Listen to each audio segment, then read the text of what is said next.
along with Mike Renner. I'm Steve Palazzolo. Today discussing guys that are going to contribute immediately next year. So we have an article on the website, profootballfocus.com. Our boy Austin Gale put it all together. He's got 20 guys. We're going to narrow it down. You get 3, Mike. I get 3. We're talking immediate contributors. It could be a rookie. It could be a veteran, free agent, a trade.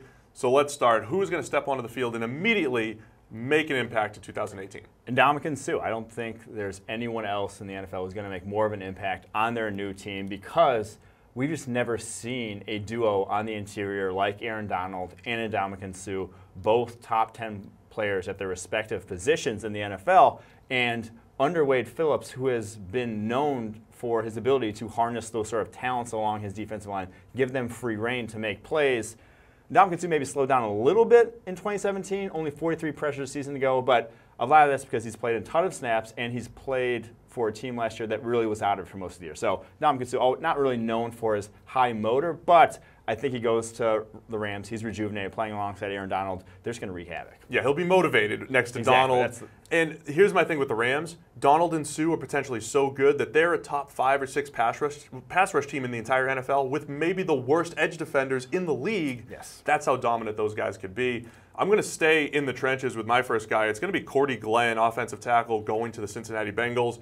Last year at this time, when we're analyzing the Bengals and we're saying, look, they're a pretty good team top to bottom unless their offensive line looks as bad as it does on paper. Yes. And they were. Yeah, Cedric they were. Ogbuehi playing left tackle. A huge downgrade from Andrew Whitworth, who was previously there. He gave up 35 pressures.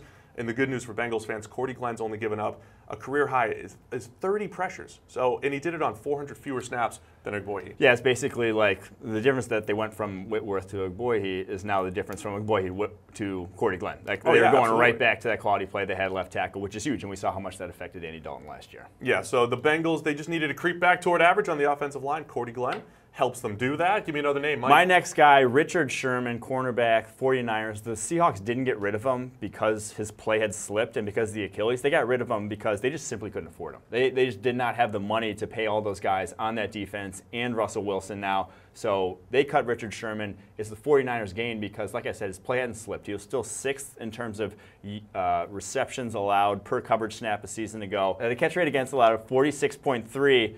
He's still one of the best cornerbacks in the NFL and goes to a system there in San Francisco. It's exactly the same thing that they ran in Seattle.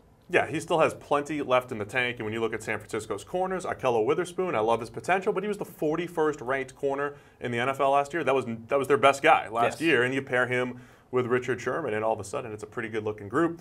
I'm going to go now to a rookie. So we've got a couple veterans there. I'm going to go rookie Minkah Fitzpatrick going to the Miami Dolphins. I think when we were talking about at draft time, the type of players that the NFL just needs right now, Minkah Fitzpatrick is one of them, just like Derwin James with the Chargers. I like both of them, but I like Minkah, especially in that division, in the AFC East. You have to find ways to cover Rob Gronkowski and slot receivers, and Minkah Fitzpatrick can do both. Good size and experience in the slot at Alabama.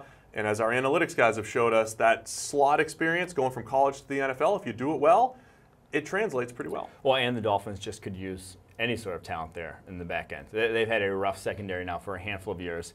He obviously helps to solve that. Yeah, so I just love the fit. I mean, you don't always draft to beat guys in your division, to beat those big names in your division, but it's a good fit against Gronkowski and against Patriots slot receivers. I'm going to go with another rookie myself, Frank Ragnow there for the Detroit Lions.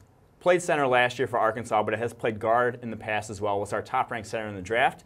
He goes to the Detroit Lions and now will play guard, and all of a sudden the Lions don't really have any holes along that offensive line. And this might be the best offensive line that Matt Stafford's played behind his entire career. Really just has never had a running game, never had a quality offensive line. Now all of a sudden you have 5 guys up front with that really no weaknesses there. They could have one of the better offenses in the NFL. Yeah, Ragnow only gave up a handful of pressures the last couple of years, outstanding in the run game. But he's going to have to block my last guy, the guy that I do think is going to make an immediate impact in the NFC North. It's Muhammad Wilkerson.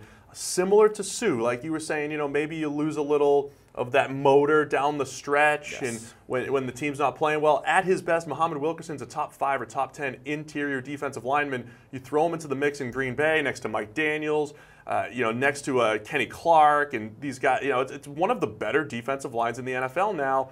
if Wilkerson is playing to his potential. Yeah, I was going to say motivation was a big factor there in New York with Wilkerson. He got the big contract, and you could see his play dip dramatically afterwards. But only a 1-year, $5 million deal there in Green Bay. He's going to get motivated to get at least another big contract after this season. And the way Mike Pettin runs his defense, they don't really rely on edge pressure. It's a lot of blitzes. They rely on those interior guys to be the ones generating that pressure. And like you said, 3 across in the interior of solid pass rushers now if Wilkerson lives up to the hype. Yeah, it could be one of the best deals in the entire NFL if Wilkerson does get back to his form. So there you have it. We're talking about players that will make immediate impacts in the NFL in 2018. We want to hear from you guys as well. Let us know in the comments who you think is going to make the biggest impact here in 2018. And be sure to like our videos and check out the rest of the PFF content here on our YouTube channel.